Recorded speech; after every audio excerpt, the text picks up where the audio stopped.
I must save my people. You know why we're here! It happens! It cannot be stopped! No, I will succeed. There is no escape. Burn to ash, demon of Atzoatl. Charge arrow! Unexpected, but non-critical. I plan for every No! Do not fail me. I plan for every No! Hey guys, Mikoshi here. Today I wanted to make a quick video about a very broken interaction that I found. I was inspired by a video made by Moxie, who made a cast on shock video, and he was inspired by one of his viewers called Nititinto. I think that's how you pronounce his name. I will put his YouTube channel in the description. And what he found out was a very broken interaction between two skills that would make an absurd amount of damage, as you guys saw in the video introduction.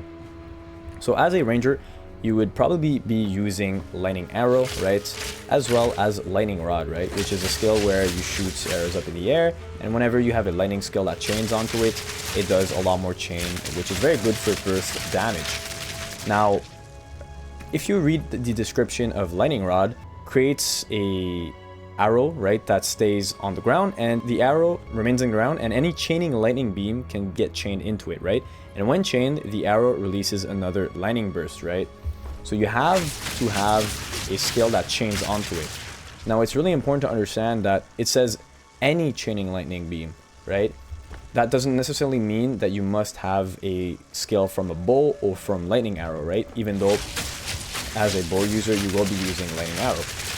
What he found out was by using a skill called lightning ball, it also does it. The thing is, as you saw, it does a lot more color, and when it does a lot more color and a lot more light, that means it gets triggered a lot more time. Now, why is that? It's because the skill itself triggers a lot quicker.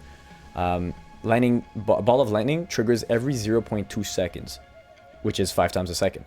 We are limited with lightning arrow with our attack speed, right? So example, we attack twice a second, right? Well, you can only trigger twice a second instead of 5 times a second.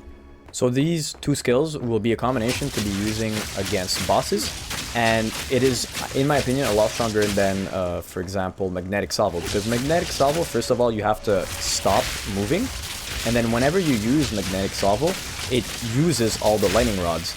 However, if you use ball of lightning and you attack, those rods stay there. Now, they don't stay the whole time.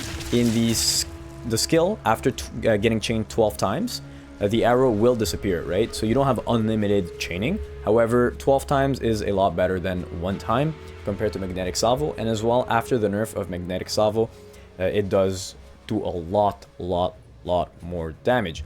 You could also be using it while mapping, right? Now, I prefer using lightning arrow because you stay far, but for example, there's a lot of monsters, you can always drop it, and it doesn't really take a lot of time to trigger. It's pretty instant. Now, for the gem links, the most important part is your damage of lightning rod. Lightning rods are going to be the one doing damage, right? Ball of lightning does literally no damage. All you want ball of lightning to do is trigger lightning rod as quickly as possible.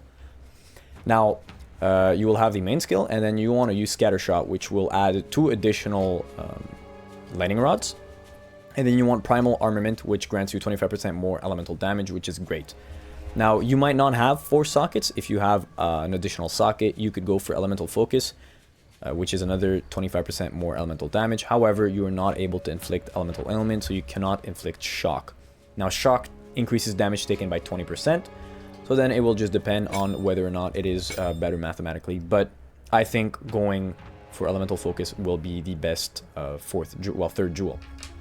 For ball of lightning, you will use deceleration, because if you're not using deceleration, ball of lightning will go through the rods way too quickly. So for example, you use ball of lightning, it triggers, right? But if you use deceleration, it will trigger actually more times because the ball stays above the rods for a longer period of time. As you could see, it does a lot more chaining than when the ball was going quickly.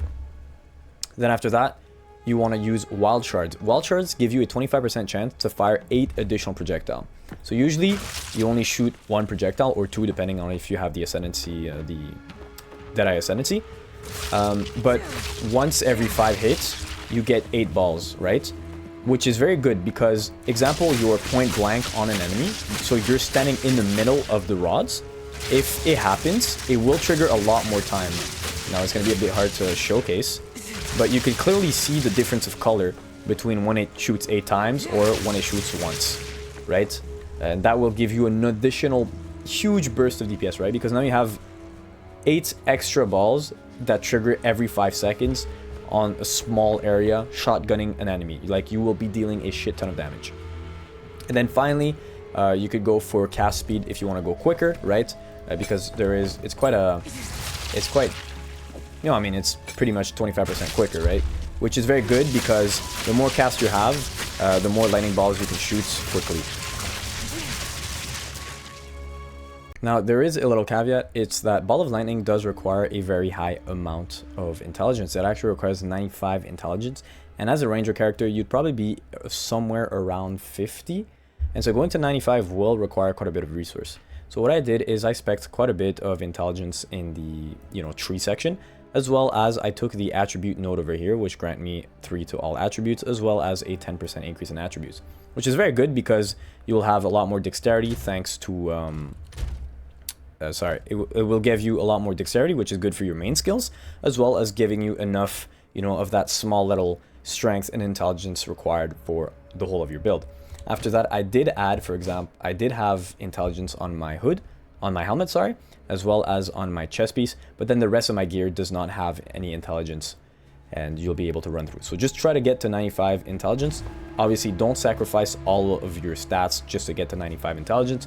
If you're way too low level, don't go for this. However, once you reach level, I don't know, 45-ish, or the minimum required level, which is, yeah, 41. So I would say maybe 45, 46, you can start using this broken interaction, and I'm swear to God, your bosses are gonna melt in front of you.